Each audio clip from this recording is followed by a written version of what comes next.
Hi friends good morning केमन आछो सबाई आशा करछि भालो आछो सम्पा लाइफस्टाइल ब्लगे तोमादेर अनेक अनेक स्वागत। घुम थेके आजके ना भोरबेला घुम भेঙেছে खूब सुंदर माने आमी तो उठलाम तो देखछि कि जालनाटा दिए रान्ना किचेनेर जालनाटा ना खोला छिलो।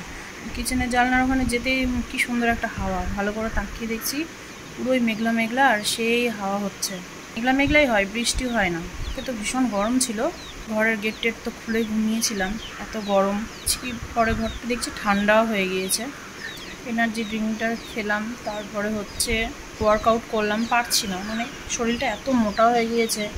আগে যেমন জিমে ওয়ার্কআউট করতাম তখন তো 65 ওজন ছিল খুব সুন্দর হতো ওয়ার্কআউটগুলো করা তো এখন না পারছি না এতটাই মোটা হয়ে গিয়েছি। কয়েকদিন থেকে মানে 2 দিন থেকে দেখছি ওয়েটটা এক জায়গাতেই আছে মানে এই 50 গ্রাম করে কমছে ঠিক আছে।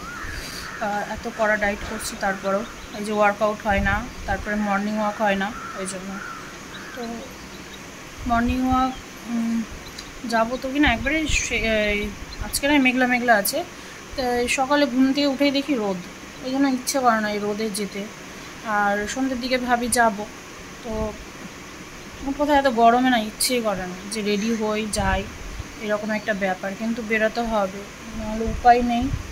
একটু মানে একটু হাঁটাহাঁটি করলে কমে যায়। তো এখন কটা বাজে এখন 7:30 বেজে গিয়েছে আর ব্লগটা এখন থেকেই শুরু করলাম।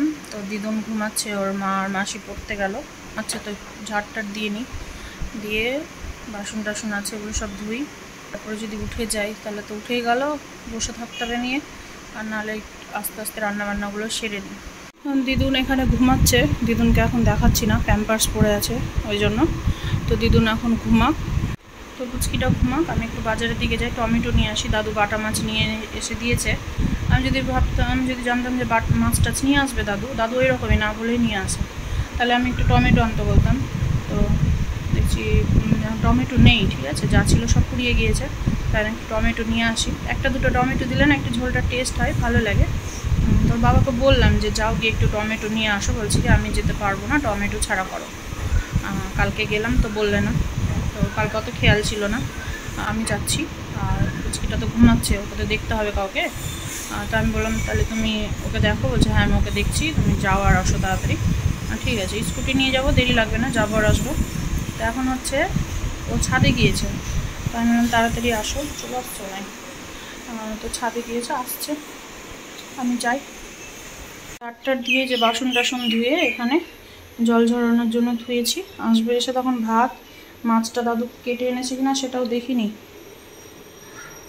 আর এই যে দেখো আমাদের এই যে এটা মানে চ্যালেঞ্জিং ভিডিওর জন্য এটা বানানো হয়েছে তো পেছনে আর এই সামনে কি বলছে এটাকে ফ্লাইয়ের ওপরে যে দেয় কি সানমাইকার মনে হয় ওটা দেওয়া হয়নি শর্ট পড়ে গিয়েছে আবার একদিন মিস্ত্রিদা আসবে এসে ঠিকঠাক করে দেবে। আর এই বালতিটা দাদু সফেদের পেয়েছে নিয়ে এসছে তাই আমি বললাম একটা তো আমি পেয়েছি আয়নাতে আর এটা সফেদের বালতিটা বড় তো আমি এটার মধ্যে আমি জুথিকে বলেছি বাচ্চার যে ছোট ছোট জামা টামাগুলো আছে সব ভরে রাখবি যেগুলো মানে ফুল হাতা জামা ফুল প্যান্ট সেই সব জামা প্যান্টগুলো এর মধ্যে ভরে রাখবি তাহলে যখন মানে ওগুলো তো লাগছে না। আর আমাদের আলমারি শোকেস যা বলে সব বুক হয়ে আছে কোনো একটা এক্সট্রা কিছু যে ঢোকাবো তারও জায়গাটা নেই তার মানে পুচকিরগুলো এদিক ওদিকে ফেলে না রেখে এর মধ্যে ভরে রাখবি এক জায়গায় থাকবে আর যখন একটু হালকা ঠান্ডা পড়বে তখন আবার বের করে পড়াবি। দিয়েছি ভাত ঘরে টিভিটা চলছিল গান বাজছিল তো বন্ধ করে দিয়েছি ভিডিওটা অন করলাম তাই তো সেখানে দিয়ে কান্নাকাটি শুরু করেছে। আর এই যে এখানে বাটা মাছ দাদু নিয়ে এসেছিলো বাটা মাছ রান্না হবে এটা রেসিপি পেয়ে যাবে এটা একটু আলাদাভাবে করবো আজকে কালকের মাংস একটু আছে। আর এখানে এখন এই যে সব সজনের শাকটা কিনে আনলাম ঠিক আছে বেছে টেছে ফ্রিজে রেখে দেবো কালকে করবো। আর এখানে এই যে দেখো এতগুলো সবজি আছে তো পুঁই ডাঁটা দিয়ে আলু পটল ঝিঙে বেগুন দিয়ে মিষ্টি কুমড়ো নেই আর মিষ্টি কুমড়ো কেউ খেতেও চায় না তো এগুলো দিয়ে একটা মিশিয়ে একটা সবজি করব অল্প করে হালকা তেল মশলা দিয়ে তাহলে আমি খেতে পারবো। এই যে টমেটো নিয়ে এসেছিলাম আর এখানে এই যে চিংড়ি মাছ দেখেছো চিংড়ি মাছ নিয়ে এসেছিলাম পুঁই ডাঁটাতে দেবো বলে তো পুঁই ডাঁটাতে আর আজকে দিচ্ছি না, আজকে বাটা মাছ করবো। তো অতগুলো পুঁই ডাঁটা আজকে করবো না, আজকে অর্ধেকটা করবো আর কালকে অর্ধেকটা করবো। তো কালকে তখন চিংড়ি মাছটা দেবো। এদিকে দুই বোন নিয়ে এসছে পরোটা, জুথির খাওয়া হয়ে গেল, তিতলি খাচ্ছে, হাসি হাসি দিচ্ছে দেখো। তো ঢেকে দিলাম, প্যাম্পার্স পরে আছে, আমি না তা একটু ভিডিও করে নিয়েছি, কেটে দেবো ওটা, ভুলে গিয়েছি। তখন প্যাম্পার্সটা খোলা হবে, প্যান পরানো হবে, তাই তো। এখন হাসি দিচ্ছে। আচ্ছা দোলনাটা গ্যারেজ করে ঢুকাবি না, দোলনা ঝাড় দিতে অসুবিধা হয়, ঝাড়টার দিয়ে তারপরে দোলনাটা রাখতে হবে। কি হলো বাবারি, প্যাম্পার্স দেখলে কিন্তু আমাকে ইয়েলো ডলার দিয়ে দিবে তখন, জানো তো, এত নিয়ম আছে। ঠিক আছে তুমি এখন খেয়ে নাও। হ্যাঁ আজকে ওর মা তিতলি চলে এসছে তাড়াতাড়ি, দাদু নিয়েছিল, তখন হচ্ছে কি মাছটা ধুয়ে নি ততক্ষণে। মাছের ঝোলটা হয়ে গিয়েছে, মাছের ঝোলের রেসিপি তোমরা শর্ট ভিডিওতে পেয়ে যাবে। তো তার আগে এডিট করব, এডিট করার ব্যাপার আছে, এডিট করা হলেই তারপরেই ছাড়বো। তো যাই হোক এখন বসাচ্ছি হচ্ছে পুঁই ডাঁটার তরকারিটা। পুঁই ডাঁটাটা রান্না করছি আলু, পটল, ঝিঙে, বেগুন দিয়ে, ঠিক আছে। মিষ্টি কুমড়ো তো দেবোই না, তোমাদেরকে আগেই বলেছি। তো তেল গরম করে তেলের মধ্যে একটু জিরে ফোড়ন দিয়ে, কালো জিরে দিইনি, কালো জিরেগুলো বুঝতে পারছি না কেন মোবিল গন্ধ করে একটা কেমনই, আগের মতো কালো জিরের আর ভালো হয় না। তো এত কালো জিরে ধুয়ে টুয়ে শুকিয়ে করি তারপরেও। তো এখন হচ্ছে তেলের ওপরে যে আলু পটলটা ভালো করে একটু লাল লাল করে ভাজবো। আর আমি জানো তো আজকে পুঁই ডাঁটার তরকারিতে একটু হালকা জিরে আর একটু সর্ষে, মানে এই 1 চামচ মতো, ছোটো চামচের 1 চামচ মতো জিরে আর 1 চামচ মতো সর্ষে। আমি তেল মশলাটা খাওয়ার কম চেষ্টা করছি, তো ওই জন্য মশলার পরিমাণটাও কম। কাঁচা লঙ্কা চিড়ে চিড়ে দিয়ে নেবো, কাঁচা লঙ্কা আর বাড়ছি না, এই গরমে লঙ্কা বেটে বেটে হাতটাই জ্বালা করে, তো ওই জন্য কাঁচা লঙ্কাটা চিড়ে দিয়ে দেবো। তো যাই হোক আলু পটল ভাজা হয়ে গেছে, আর একটু পেঁয়াজ ছিল, ওর বাবা ছাতু খেয়েছিল তো একটু পেঁয়াজ কেটে দিয়েছিলাম। তারপর ভাবলাম যে এই কাটা পেঁয়াজ আবার কোথায় রাখবো না রাখবো, তো তার থেকে ভালো আর রেখে দিলে না, ফ্রিজে যদি রেখে দিই তো থেকে যায়, ভুলে যাই, তখন জিনিসটা নষ্ট হয়ে যায়। ওই জন্য ভাবলাম যে থাক এর মধ্যেই দিয়ে দিই, পুঁই ডাঁটার মধ্যেই দিয়ে দিই। তো আলু পটলটা যখন ভাজা হয়ে এসেছিলো তখন পেঁয়াজটাও দিয়ে একটু ভাজা করে নিয়েছিলাম। আর জানো তো যখন আমি মশলা বাটি জিরে আর সর্ষেটা, তখনই কিন্তু আমি ওর মধ্যে 2-1 কোয়া রসুন বেটে নিয়েছিলাম। রসুনটা না আমি দিই, মাঝে মধ্যে দিই, আবার কতদিন দিই না, ভালো লাগে, যেদিন ইচ্ছা হয় তখন হয়তো একটু রসুন দিই, খেতে কিন্তু বেশ ভালো লাগে। বেশি না, 2-1টা দিতে হবে কোয়া, আর ভালো করে কষতে হবে, নাহলে রসুনের গন্ধটা লাগবে। তো কষানো হয়ে গিয়েছে, আর পুঁই ডাঁটা সব দিয়ে এখন ঢেকে দিলাম। তো এখন তো জল ছাড়বে, কষিয়ে টষিয়ে ভালো করে আবার একটু জল দিয়ে ফুটিয়ে নামিয়ে। আমার স্নান হয়ে গেছে, চুলটাই ঠিক মতো আঁচড়ায়নি, চুলটা আঁচড়াচ্ছি। তো জ্যোতিকে বললাম যে তোরও ভাত বার আমার ভাত বার, তিতলি ওর মেয়েকে ঘুম দিচ্ছে, পরে খাবে, বলছে কি তুই আগে খেয়ে নে তারপর আমি খাচ্ছি। একদম অল্প হয়েছে। কালকের এই যে একটু মাংস আছে, আমি খাইনি রাত্রে, ওর বাবাও খায়নি, তো থেকে গিয়েছে, আমি তো রাত্রে খাচ্ছি না কিছুই। আর এখানে একটু ঢ্যাঁড়স সেদ্ধ, ঢ্যাঁড়স বলে অনেকে, ভেন্ডি বলে, তো ঢ্যাঁড়স সেদ্ধ দাদুকে দিয়েছি, আর আমি, কেউ খাই না তাছাড়া। এখানে এই যে পুঁই শাকের তরকারি, ফ্ল্যাশ লাইটটা অন করে, পুঁই শাকের তরকারি, আর হচ্ছে ডাল করিনি আজকে, এই যে মাছের ঝোল। দাদুর আর বাবার খাওয়া হয়ে গিয়েছে, তিতলি আমি জুথি এখন খাবো। তো এই যে মাছের ঝোল আলু বেগুন দিয়ে, এই মাছের ঝোলের রেসিপি পেয়ে যাবে শর্ট ভিডিওতে। তো হয়ে গেছে, জুথিকে বললাম একটা শশা দিয়ে কেটে আমাকে, আর লেবু খেতে হবে, ঠিক আছে। তো পুঁই ডাঁটা তরকারি, আমি মাছের ঝোল খাবো না, তো লেবু দিস জুথি 1 কাপ কেটে। তো পুঁই ডাঁটার তরকারির সাথে লেবু দিয়ে মাখিয়ে ভাতটা খাবো, তাছাড়া আর উপায় নেই। ডাল করিনি তো। দাদা থাকলে না এত জোরে টিভির সাউন্ড দেয়, বলে কি তোমরা যত চিল্লাও ওই জন্যই তো সাউন্ডটা জোরে দিই, এত সাউন্ড দেয়, ওই জন্য গেটটা লাগিয়ে দিয়েছি, গেট লাগিয়ে তাও বাইরে আওয়াজ চলে আসছে। তো যাক চলো খেয়ে দিয়ে নিই, খেয়ে দিয়ে ভাবছি যে ওপরের দাদুর ঘরে যে ঠাকুরগুলো আছে, ঠাকুরগুলো ওপরের ঘর থেকে নিয়ে চলে আসবো মেয়েদের ঘরে, ঠিক আছে। তো ওটাই ভাবছি খেয়ে দিয়ে ব্যবস্থা করবো। তাই খেয়ে দিয়ে একটু বসেছিলাম 1 ঘন্টা মতো, তারপরে একটু মানে মাথাটা কখন আস্তে আস্তে চলে গেছে বিছানায়, আর দিয়ে দিয়েছে একটা ঘুম। ওপরে ঠাকুরগুলো নিয়ে আসার কথা ছিল, যেটা আর আজকে হলো না। তো ঝুঁকি বললো মা আজকে ওগুলো আনতে হবে না, কালকে নিয়ে আসবো। আজকে যে তুমি আবার রথবাড়ি যাওয়া বাজার করতে, মানে সব মুদিখানার বাজার আবার লাগবে, তো ওটাই যাব আনতে। তো ওই জন্য বললো যে আজকে ছেড়ে দাও, আনতে হবে আজকে, ঠাকুরগুলো নিয়ে আসতে হবে না, কালকে নিয়ে এসো। ঠিক আছে, দে আমার এখানে দে, আমার এখানে দে, খেলা বন্ধ দে, বুঝেছো? এই ক্যামেরাটা ওই কে আমাকে দেখছে, এটা কে, এটা কে, এদিকে এদিকে, এই যে এটা কে, দেখো মোবাইলটা উঁচুতে করছি তো ওই দেখো মুখটা উঁচুতে করছি। এটা কে, এইদিকে এদিকে, এটা কে?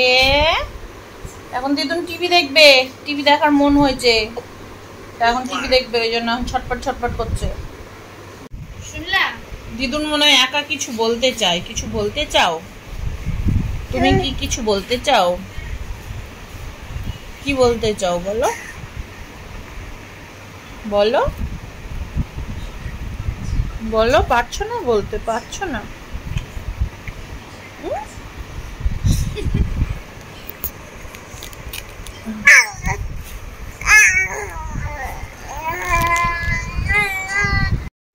তো এখন রেডি হয়ে গেলাম, তিতলিকে বললাম চ তিতলি, তো তিতলি যাবে না, তো বলছে তুমি দিদিকে নিয়ে যাও, একা একা যেতে ভালো লাগে না, আর অতটি জিনিসও অনেক আছে, তো আনতেও সমস্যা হবে, ওই জন্য ভাবছি যে একজনকে তো নিয়ে যেতেই হবে। তিতলি বলছে আমি পুচকিকে রেখে দিচ্ছি, তুমি আর দিদি চলে যাও। দোকানদারটা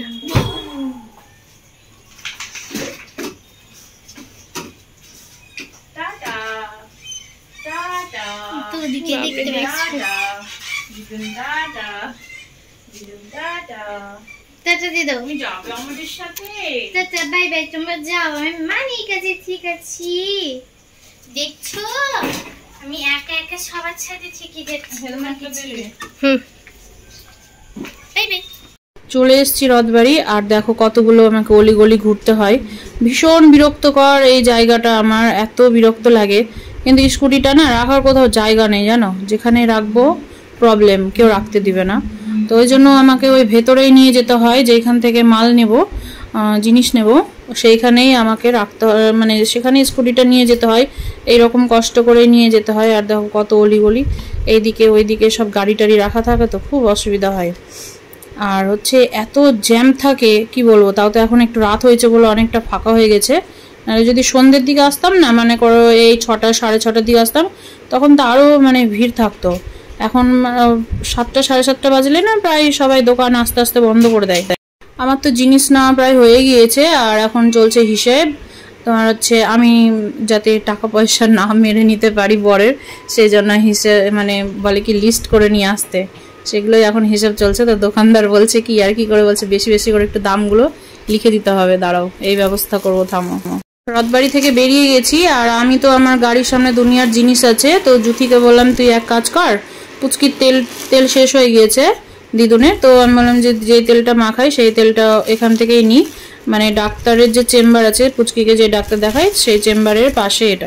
বাড়ি এসছি, আর এসে এই যে শেকটা বানিয়ে নিলাম, এখন এটা খাবো আর একটু করে জল খাবো। তো 9টা বেজে গেছে, তো ওই জন্য রাত্রের খাওয়াটা তাড়াতাড়ি খেয়ে নিচ্ছি, এটা খেলেই পেট ভরে যাবে। আর কি জানো বলছিলাম, ও রুটি ভাজতে আছে। আর এই যে এখানে সব বাজার নিয়ে এসেছি, বাজারগুলো উঠিয়ে নিই, ঠিক আছে? ভালোই বাজার হয়ে গেল বেশ, এটা ওটা নিতে নিতে। তো এখন এই যে এটা রুটি ভাজতে হবে, এই 5-6টা রুটি ভাজতে হবে হয়তো, তো ভেজে নিই, ভাজবো আগে না জিনিসগুলো গুছিয়ে নিই। ইঁদুরের তো উৎপাত বন্ধ হয়েছে, আরশোলার উৎপাত বেড়ে গিয়েছে, ঠিক আছে? এত আরশোলা, কিছু রাখা যাচ্ছে না বাইরে। তো দাদা একটা জিনিস নিয়ে এসছে, মিনি ফ্রিজ নিয়ে এসছে দোকানের জন্য। দোকানে এত গরম কিনা জল খেতে পারে না, ফ্রিজের জল নিয়ে যাই, তো নিয়ে গিয়ে বেশিক্ষণ তো থাকে না।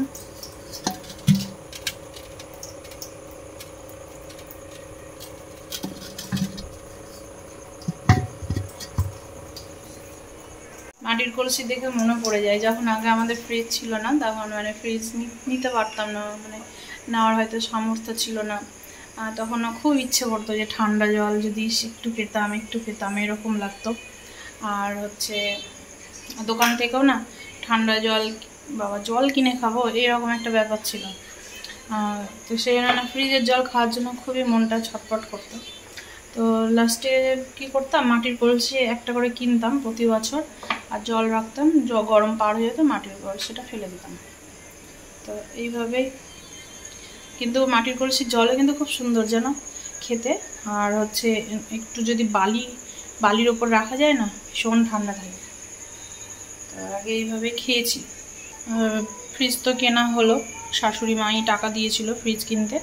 শাশুড়ি তো সুগার ছিল, তো শাশুড়ি মায়ের সুগারটা বেশি থাকতো সবসময়, তো ওই জন্য ডাক্তার না ইনসুলিন দিয়েছিল। ইনসুলিনগুলোতে যে ঠান্ডার ফ্রিজে রাখতে হয়, ওর বাড়িতে তখন রাখতো, ওইটা একটা প্রবলেম ছিল। তো লাস্টে ফ্রিজ নিল। তো ফ্রিজটা আমাদেরকেই দিয়েছিল কিনে, সেই থেকে ফ্রিজ আসলো, নাহলে হয়তো হতোই না কোনোদিন। একটু দিদুনকে দেখিয়ে দিই, তাই তো আমাদের দিদুন টলমলো।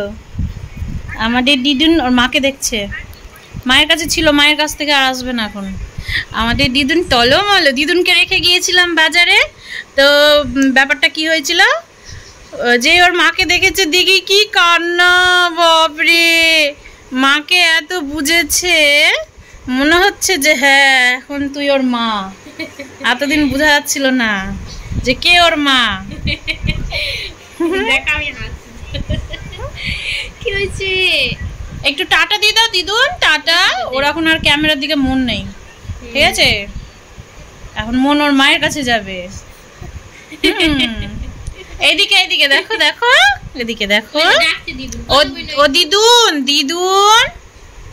ও দিদুন একটু সবাইকে টাটা দিয়ে দাও, একটু হাসি দিয়ে দাও।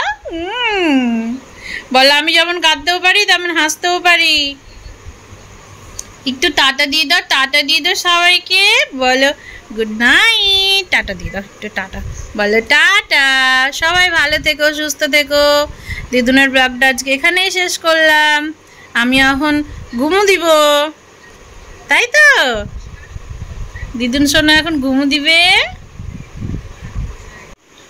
তো চলো সবাইকে tata, bye bye, good night. দেখা হবে আবার কোনো নেক্সট ব্লগে। আজকের মতো বাই।